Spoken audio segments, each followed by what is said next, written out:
Assalamualaikum warahmatullahi wabarakatuh. Saya Sila Aprilia, NIM 262.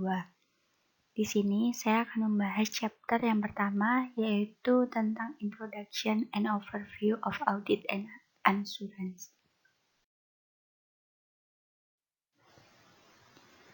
Fokusan pada proses audit. Sebelum membahas per subbab, perlu diketahui bahwa tujuan dari bab ini adalah untuk memberikan gambaran umum mengenai jasa audit dan asuransi. Langsung saja kita bahas subbab yang pertama, 1.1, yaitu audit dan jaminan yang ditentukan. Didefinisikan suatu keterlibatan yang dimana seorang praktisi memiliki tujuan untuk mendapatkan bukti yang cukup dan tepat untuk mengungkapkan kesimpulan agar tingkat kepercayaan penggunanya meningkat. Salah satu contohnya dari praktisi asuransi, misalnya seorang auditor yang bekerja dalam praktik publik yang memberikan asuransi atas laporan keuangan perusahaan terbuka. Atau bisa juga seorang konsultan yang memberikan asuransi tentang lingkungan pengungkapan. Selanjutnya, 1.2 perbedaan layanan akuntansi.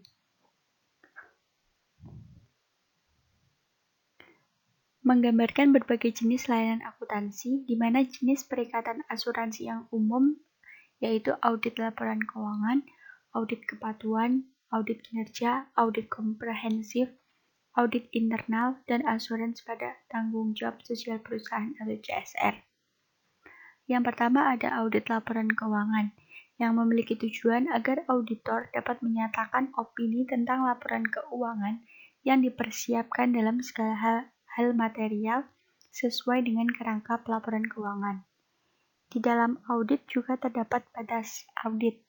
Ada batasan dalam ruang lingkup audit mereka jika seorang auditor tidak punya akses untuk ke semua informasi yang relevan dengan audit.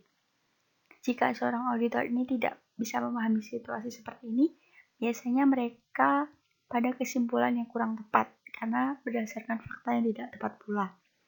Dan seperti ini bukti bisa diubah ataupun ditahan oleh pelaku penipuan. Selanjutnya ada audit kepatuhan. Di dalam audit kepatuhan terdapat pengumpulan bukti untuk memastikan apakah orang atau entitas yang sedang ditinjau telah mengikuti aturan, kebijakan, prosedur, hukum, dan regulasi yang harus mereka patuhi. Pada audit kinerja ini berkaitan dengan ekonomi, efisiensi, dan efektivitas kegiatan organisasi. Nah, ekonomi pada audit kinerja mengacu pada biaya input yang termasuk gaji dan material. Sedangkan efisiensi mengacu pada hubungan antara input dan outputnya. Secara khusus, efisiensi mengacu pada penggunaan jumlah input minimum untuk bisa mencapai output tertentu. Ya, yang akhirnya efektivitas mengacu pada pencapaian tujuan tertentu atau produksi tingkat keluaran tertentu. Nah, kalau audit komprehensif ini mencakup elemen audit laporan keuangan, audit kepatuhan, dan audit kinerja. Sedangkan audit internal dilakukan untuk memberikan jaminan tentang berbagai aspek aktivitas organisasi. Fungsi dari audit internal ini ditentukan oleh pihak yang bertanggung jawab atas tata kelola dan manajemen dalam organisasi. Fungsi audit internal sering melakukan audit kinerja, audit kepatuhan, penilaian atas pengendalian internal, dan ulasan. Yang terakhir ada jaminan tanggung jawab sosial atau CSR. Pelaporan tanggung jawab sosial perusahaan CSR ini bersifat sukarela dan menjadi lebih luas. Pengungkapan CSR mencakup pelaporan lingkungan, karyawan, dan sosial. Asuransi pengungkapan CSR saat ini dilakukan oleh auditor atau perusahaan konsultan spesialis.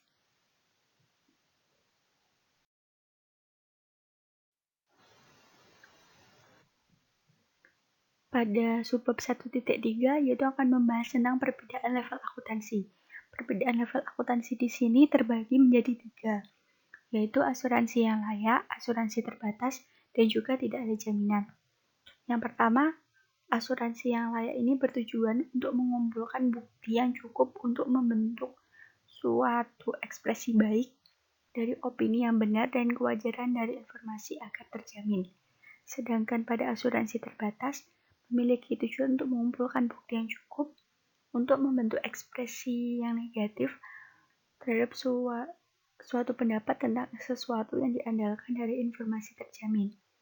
Sedangkan tidak ada jaminan, penyedia jaminan dapat melakukan layanan lain untuk klien yang tidak diberikan jaminan.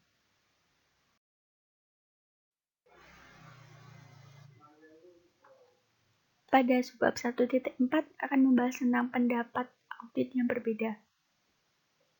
Laporan audit yang paling umum mencakup opini yang tidak dimodifikasi. Opini yang tidak dimodifikasi merupakan pendapat yang bisa diterima jika auditor yakin bahwa laporan keuangan itu benar dan wajar. Sedangkan saat auditor tidak bisa memperoleh bukti audit yang cukup dan tepat sebagai dasar opini, maka akan menggunakan penafsiran opini.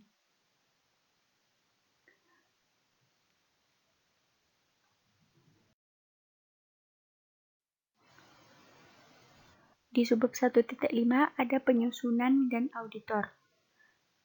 Di sini akan menjelaskan dan membedakan tanggung jawab yang berbeda dari pembuat laporan keuangan dan auditor. Di sini terbagi menjadi 3, ada tanggung jawab penyusun, tanggung jawab auditor, serta penyedia asuransi. Yang pertama akan saya bahas terlebih dahulu yaitu tanggung jawab penyusun. Tanggung jawab penyusun ini di sini bertanggung jawab atas tata kelola untuk memastikan bahwa informasi yang terkandung di dalam laporan keuangan itu relevan, dapat diandalkan, sebanding, dapat dimengerti, benar, serta adil. Relevan di sini yaitu informasi yang termasuk dalam laporan keuangan harus relevan dengan penggunaan laporan tersebut. Sedangkan dapat dipercaya berarti informasi yang termasuk dalam laporan keuangan itu harus dapat diandalkan oleh pengguna laporan tersebut. Kalau sebanding, informasi dalam laporan keuangan itu harus bisa atau harus dapat dibandingkan dari waktu ke waktu. Bisa dimengerti di sini informasi yang termasuk ke dalam laporan keuangan harus bisa dimengerti oleh pengguna atau pengguna harus perlu memahami informasi itu untuk membuat keputusan yang tepat. Sedangkan benar dan adil ini dalam informasi yang termasuk dalam laporan keuangan itu harus benar dan adil. Kebenaran dan keadilan ini mengacu pada penerapan standar akuntansi yang konsisten dan tepat atau yang berlaku kerangka kerja saat menyiapkan laporan keuangan. Di dalam tanggung jawab auditor, saat melaksanakan audit itu, auditor harus menggunakan skeptisisme profesional, pertimbangan profesional, dan hati-hati. Nah, apa sih ketiga yang harus digunakan ini? Maksudnya, skeptisisme profesional ini merupakan sikap yang dianut oleh auditor ketika melakukan audit.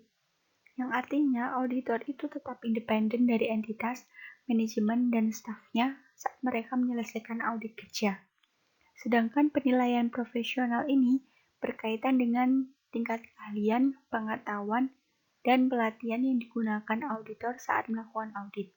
Sedangkan kehati-hatian ini mengacu pada rajin saat melakukan audit, menerapkan standar teknis, dan yang didukung undang-undang, dan mendokumentasikan setiap tahap dalam proses audit.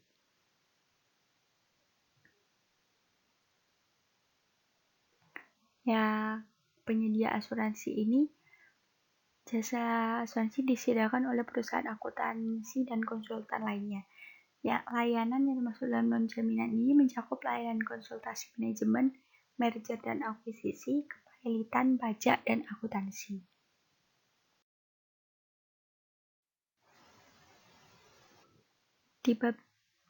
Di subbab 1.6 ada permintaan jasa audit dan asuransi. Yang pertama ada pengguna laporan keuangan. Pengguna laporan keuangan ini termasuk investor saat ini dan juga calon investor.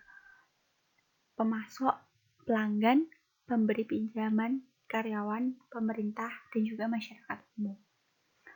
Investor umumnya membaca laporan keuangan itu untuk menentukan apakah mereka harus berinvestasi atau membeli, menahan, dan juga menjual saham dalam kasus perusahaan entitas yang dilaporkan. Sedangkan pada pemasok membaca laporan keuangan itu untuk menentukan apakah entitas dapat membayar mereka untuk barang yang dipasok.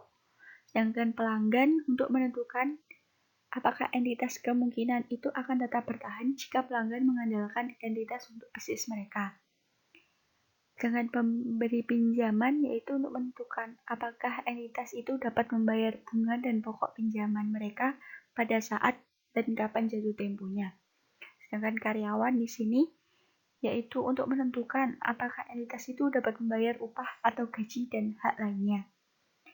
Sedangkan di dalam pemerintah, jelas saja untuk menentukan apakah entitas itu mematuhi peraturan, membayar pajak dalam jumlah yang wajar mengingat apa yang dilaporkan, dan mendapatkan pemahaman yang lebih baik tentang aktivitas entitas. Sedangkan pada masyarakat umum, membaca laporan keuangan itu untuk menentukan apakah mereka harus mengasosiasikan dengan entitas. Misalnya seperti sebagai calon karyawan, pelanggan atau pemasok itu. Dan bisa juga untuk mendapatkan pemahaman yang lebih baik tentang entitas, apa yang dilakukannya dan rencananya untuk masa depan. Yang kedua ada sumber permintaan untuk jasa audit dan asuransi. Ada sejumlah alasan mengapa beberapa atau semua pengguna ini menuntut audit atas laporan keuangan. Ini bisa termasuk dalam keterpencilan, kompleksitas, insentif, dan keandalan yang bersaing. Selanjutnya ada kerangka teori. Di sini ada 3 teori, yaitu teori agensi, hipotesis informasi, dan hipotesis asuransi.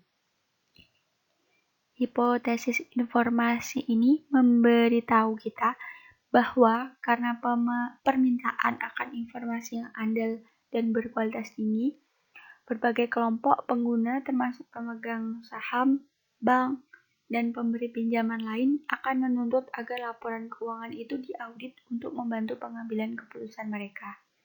Sedangkan pada hipotesis asuransi, memberitahu kita bahwa investor itu akan menuntut agar laporan keuangan diaudit sebagai cara mereka untuk mengasuransikan sebagian kerugian mereka jika investasi mereka di kemudian hari gagal. Yang terakhir ada permintaan dan pengaturan sukarela. Menjadi lebih umum bagi perusahaan untuk secara sukarela mengungkapkan informasi CSR dalam laporan tahunan mereka. Bisa saja di situs web mereka dan juga dalam laporan terpisah yang berdiri sendiri. Di subbab 1.7 yaitu tentang peran regulator dan regulasi. Regulator yaitu jumlah regulator yang berdampak pada proses audit baik secara langsung maupun tidak langsung. Sedangkan regulasi pada bagian ini memberikan gambaran umum tentang beberapa peraturan utama yang mempengaruhi proses audit. Dan yang terakhir saya bahas di sini di subbab 1.8 yaitu tentang kesenjangan ekspektasi audit. Kesenjangan ekspektasi audit itu bisa terjadi ketika ada perbedaan antara ekspektasi pro jaminan feeders dan pengguna laporan keuangan. Kesenjangan itu bisa terjadi ketika keyakinan penggunanya tidak selaras dengan apa yang dimiliki auditor benar-benar selesai. Kesenjangan itu bisa disebabkan oleh ekspektasi dari pengguna yang tidak realistis. Contohnya seperti auditor memberikan jaminan lengkap dan juga auditor menjamin kelangsungan hidup entitas di masa depan. Padahal dalam kenyataannya auditor memberikan jaminan yang wajar dan audit tidak menjamin kelangsungan hidup masa depan entitas.